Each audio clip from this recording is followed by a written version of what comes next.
From the Library of Congress in Washington, D.C.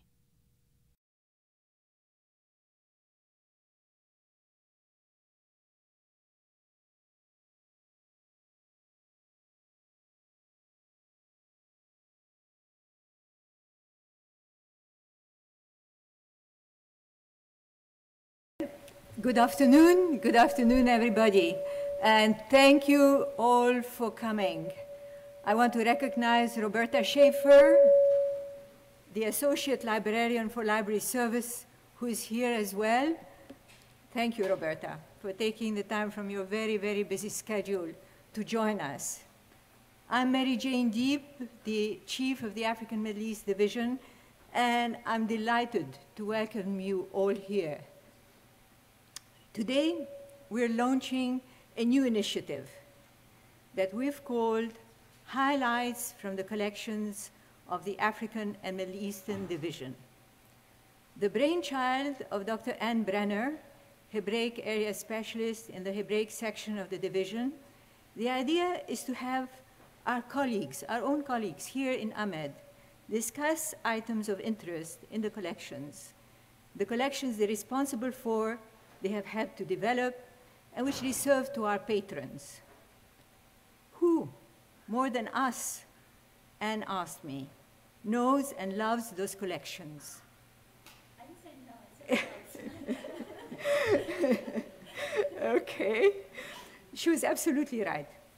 We know what treasures we have in our cages, our stacks, even our reference collections. Each one of our specialists is a scholar in his or her own right, and can talk about the items we hold with a great deal of scholarly insight. And if patrons don't ask for these items sometimes, it may be perhaps because they're not aware that we have them, or even that such items actually exist. This is why each presentation will be followed by a small display in our conference room related to the items discussed. So you're all invited after this talk to our conference room where the items are displayed. So Ahmed will have, throughout the year, presentations such as this one, in addition to our other programs, so that all may get to know and fall in love with our treasures as we have. I would like to announce two upcoming programs, one by Dr. Levon Avdoyan, the Armenian and Georgian area specialist in the Near East section, on the 29th of this month, entitled The Growth of a Squiggly Language Collection, the Armenian collection at the Library of Congress. Okay, they're going to be fun. Okay, we're going to enjoy them and we're going to have fun.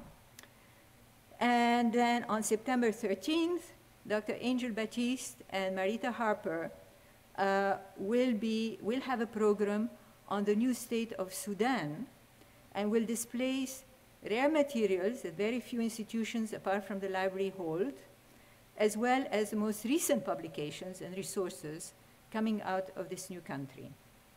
And now, Dr. Peggy Perstein, head of the Hebraic section, will introduce today's program. Peggy?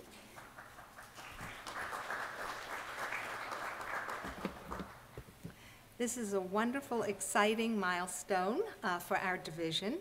And I'm really thrilled that Dr. Anne Brener is the first speaker in this series. Anne is relatively new here at the Library of Congress. She's just been here 3 years, and I've been here almost 30 years. But what she's done in those 3 years is just amazing. Anne has a PhD from Cornell University. She lived in Israel for 20 years, taught at Ben Gurion University. She's the author of 2 scholarly books, one called Isaac ibn Khalfun, a wandering Hebrew poet of the 11th century, and Judah Halevi and his circle of Hebrew poets, both of them published by Brill in the past several years. Anne is also a translator and an editor, and most recently she completed her first novel called Samuel's Daughter, a love story from 3rd century Parthia. In addition, in just the brief time she's been here, Anne completed a finding aid of our Hebrew incunabula here at the Library of Congress, books before 1501. It's online on our website. She completed last summer for a Jewish genealogy conference an updated listing of our Yizkor or Holocaust memorial books here at the library, almost 1,000 of them. And most recently, she completed a finding aid, soon to be online, of our 16th century Hebrew books here at the Library of Congress. Truly a labor of love, and she's very eagerly ready to start on 17th century books here at the Library of Congress. I also want to let you know that October 25th, we have an exhibit opening right across the hall celebrating 100 years of the first gift of Hebraica materials to the Library of Congress, given by the New York philanthropist Jacob H. Schiff, who gave a gift of 10,000 Hebrew books and pamphlets collected by bookseller and bibliophile Ephraim Dinard. And that exhibit is called Words Like Sapphires, 100 Years of Hebraic at the Library of Congress, 1912 to 2012. And this morning when Anne and I were putting the books out for the display later, I kept turning over the title page and looking to see if I could find a bookmark. And on almost every single book, it says Jacob H. Schiff Dinard Collection. So Anne is really going to show you some wonderful treasures that are in our collection today. And so without further ado, Anne Brener.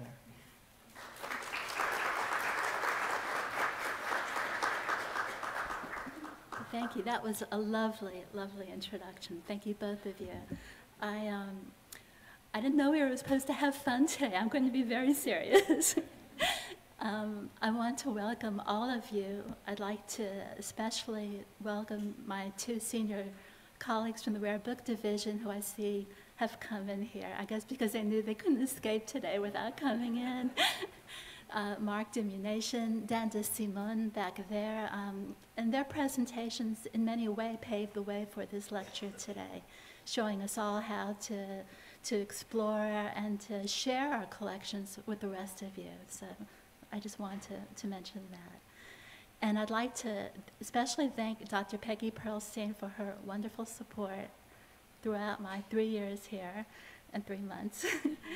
And Dr. Mary Jane Deeb for inaugurating this lecture series and giving us the opportunity to share them with you. So thank you all, and thank you all for coming. Okay. Hebrew printing began in the 15th century, but it was the 16th century that saw its true flowering. The first printers of Hebrew books in Spain and in Italy laid the groundwork for all the achievements to come, setting standards for typography and textual authenticity that still command admiration. But it was in the 16th century that the Hebrew book really came of age, spreading to new centers of culture and developing features that are the hallmark of printed books down to our own time. And it was in the 16th century that many classics of the Jewish tradition were either printed for the first time or received the form by which they are known today. Amongst these classics, and of which we have the great good fortune to hold here in the Library of Congress, are a number of books emanating from the famous press in Venice of Daniel Bomberg, such as the First Rabbinic Bible, the First Jerusalem Talmud, and about half of the tractates from the very precious first edition of the Babylonian Talmud. And then there are other firsts, not Bomberg, not Venice, such as the first edition of the Zohar, which is the classic work of Jewish mysticism, first editions of several collections of rabbinic responsa, and also the first book printed in North Africa in any language, and the first book printed in any language in the land of Israel. Any of these books, first editions of the very cornerstones of the Jewish tradition, would be considered the pearls of any library collection. They are certainly worth highlighting, and they are also all on display for you afterwards in our conference room. Yet religious books were not the only books printed in Hebrew in the 16th century. True, Hebrew was not generally a spoken language in this period. But in a long tradition going back to Muslim Spain, Hebrew was used for writing poetry and literature, science and philosophy, and it was this embedded cultural ideal created in the courtyards of Al-Andalus some 400 years before Gutenberg that made it natural to produce secular Hebrew books into the printing age. To give just one example of a secular Hebrew work written and printed in the 16th century, and a really charming one at that, here is Igeret Orchot Olam, or the Epistle on the Ways of the World. And Peggy, is it up here? Okay. It was written by Avraham Farisal, a noted Hebrew scribe, and, as it turns out, an armchair traveler who was not only contemporary with Christopher Columbus, but apparently fascinated by all the news or rumors trickling in from the New World. On the title page, the picture on the right, the author mentions in big letters the recent voyages by Portuguese sailors, and later on he discusses the possibility that the Indians in the New World were descended from the 10 lost tribes of Israel. And there, on the left, he also gives us the very first map in Hebrew of the New World, such as it is. The Hebrew words written in the middle of this triangle tell us that it is Eretz HaChadashah, the new land. Where Washington, D.C. is on this map, I have no idea. By the way, Farisal also tells us where the Garden of Eden is located, though alas, he gives no map to it. Let's go back to the subject of first, always a favorite when talking about books. It isn't until 1505 that we find the first title page in a Hebrew book, and it's plain enough. Just a few simple lines on Sefer Rokeach, a classic of Jewish ethics written in the forest of 12th century Germany. It was published in Fano, Italy by Gershom Soncino, surely the greatest of all early Hebrew printers. It took a while for printers to break loose from the manuscript culture, and as many of you probably know, the first printed books were basically manuscript wannabes. They were not quite sure themselves or where this new technology was taking them, so books did their best to look and act like manuscripts, and manuscripts did not have title pages. Once in, of course, title pages caught on like wildfire, and Gershom Soncino himself came up with some really beautiful ones using decorative frames created by master craftsmen. Some of these title pages are really quite lovely, such as this one from Constantinople. The history of Adam and Eve. Or this one, also from Italy, which is still lovely despite the depredations of age. And others make you wonder what were the printers thinking of. I have been told by well-informed sources that there are 19 naked women on this title page. In addition to title pages, printers also began using special printer's marks in their books as a kind of personal logo. There is, for example, the well-known tower used by the Soncinos, this one in a book from 1526, and the modest florons used by two brother printers in Saloniki, and this very busy-looking globe used in Ferrara by Abraham ibn Uske. I know someone here who likes Ferrara. Certainly one of the most intriguing Hebrew printers of the day. And then there's this darling elephant. Peggy Perlstein loves this elephant, which Giorgio Cavalli in Venice printed on the title page of Hebrew prayer books and commentaries. And there's a rather terrifying griffin, also from a printer in Venice of religious books. This one from the title page of one of the great codes of Jewish law. Oh, and just in case anyone was wondering whether there'd been any sightings of unicorns in the collections, the answer is yes, in a book printed by Kalonimus ben Mordechai Jaffe in Lublin. Hebrew printing throughout the 16th century stood in the hallmark of the Spanish Inquisition and the expulsion of the Jews from the Iberian Peninsula. The Jews of Spain, once the wealthiest and most cultivated of all Jewish communities, were exiled from Spain in 1492. Many of them settled in Portugal, only to be exiled from there in 1497. A number of them, that is, exiles from Spain and Portugal, tried settling in Naples, Italy, where there was a flourishing Hebrew press, only to be exiled from there as well. Decades after the expulsions from Spain and Portugal, many Jews were still in search of a home, and this search left its mark on the Hebrew book. All these dry facts, available in any history textbook, come vividly to life in our collections, and to illustrate this point, I want to single out one group of 4 books located here in the Hebraic section. One of the books in this group, in fact, the last of the 4 to be printed, was printed in 1517 in Fez, Morocco. It is a commentary on the prayers known as the Sefer Abu Darham, after its author, and as the first book printed in North Africa in any language, it is one of the great treasures of the Hebraic section. It has been beautifully conserved by our experts here in the Conservation Division, and you can admire their work and the incredible box they made for the book in the conference room afterwards. Now, this Hebrew book from Fez, 1517, was printed by Samuel Nedivot, who purchased his equipment, fonts, decorative frame, and all, from a Jewish refugee from Spain by the name of Eliezer Toledano, who left Spain on the eve of the expulsion, settled in Lisbon, and printed an edition of the book there in 1489.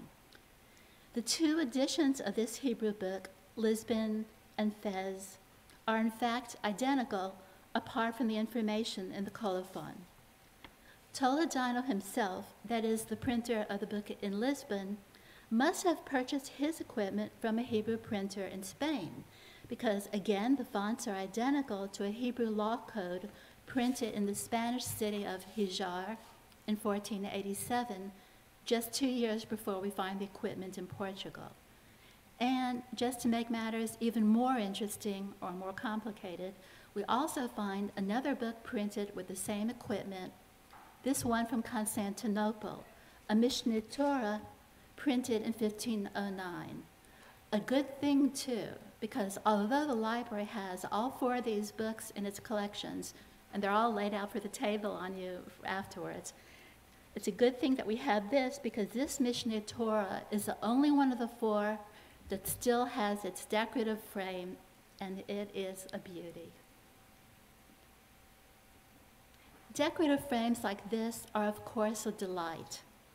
Yet, even this title page, plain as it is, unornamented, is no less evocative of the stirring events that shaped Jewish life in the 16th century. It comes from a book of sermons by a rabbi who was active in Constantinople in the 16th century. The few lines of text on this page are worth translating. For they relate that the book was printed in the home of the illustrious lady, Hagiveret Amatira, woman of valor, Dunya Reina Nasi, may she be blessed above all women in tents, widow of the prince and magnate in Israel, the Lord Duke Don Joseph Nasi, and in her house here in Belvedere, which is near Constantinople, the great city, and under the rule of our Lord the King, the great and powerful Sultan Murad, may his glory be exalted. Compressed in these lines are several hundred years of Jewish history and one of its most fascinating stories. The saga of the Nasi family, which began in Spain, contains all the elements of some impossible drama. The forced conversion to Christianity of a rich and influential Jewish family, a great mercantile empire that traded with kings, the long search for a safe haven in which to return to Judaism, the journey to the Ottoman Empire under the auspices of a welcoming sultan, and the palace of Belvedere near Constantinople, where members of the Nasi family proceeded to return openly to Judaism, cultivate Jewish learning, and set up a printing press of their own in their palace. All this and more from a few lines on a title page, and the library's collections are rich in such moving testaments to history. Before we all go back and look at the actual books themselves, I'd like to comment on just one more phenomena connected with the Hebrew books from the 16th century. And it is, by the way, something that no one ever talks about in scholarly articles or books. It's just totally ignored. But the phenomena is this, and that is in that so many of these books from the 16th century, many of them either begin with a poem written by the printer or the editor, or ends with a poem, or, as often happens, begin and end with a poem written by someone involved in the actual hands-on work of bringing the book to press. These poems, generally speaking, are the real thing, not doggerel of the kind that Jonathan Swift, 2 centuries later in England, was to call filling to raise the price a shilling. No, these poems, often quite long, as you can see from this example, are written according to all the strictest rules of Golden Age Hebrew poetry from Spain, in running rhyme and quantitative meter. They employ beautiful biblical Hebrew to praise the author, the contents of the book, and the beauty of their own handiwork, describing the quality of the paper, the exquisitely cut fonts, the neatness of the lines of text, and the straightness of the rows, saying things in the fashion of, "Behold, thou art fair, my love," to describe the whiteness of the paper used in the printing. A number of these poems also function as advertisements for the book in a pre-20th century kind of way. And they tell the reader, again, in beautiful rhyme and meter, but not without a dash of humor. They say, "Don't walk, run to buy this book. A well-printed book, it seems, will cure every ill," as we read in this poem, for example. Here we have a relatively short poem. It's only the last 5 lines at the bottom of the page, not everything up on top. This little poem is far shorter than most and written in rhymed couplets rather than running rhyme, and hence infinitely more translatable. It comes at the end of a commentary on the laws of forbidden foods and the laws pertaining to women and marital conduct. It was published in Lublin, 1574, by Mordechai ben Jaffe Kalinonis. In Hebrew, it makes ample use of several verses from Psalm 22. In English translation, it's sheer doggerel, but here it is. "And when Rabbi Mordechai ben Kalonimus the printer saw before him the beauty of the book and its glory, he rejoiced and raised his voice in story, saying, 'Honor the Lord with your legal tender, and take to yourself a crown of splendor. For your every ill this book atones, to cure your flesh and heal your bones. Run, buy the book before it's sold. Its fruit is better than the finest gold.'" And on that note, let me thank all of you for coming today and invite you to run to our conference room and see, as Rabbi Mordechai says, the beauty of our books and their glory. Thank you. This has been a presentation of the Library of Congress. Visit us at loc.gov.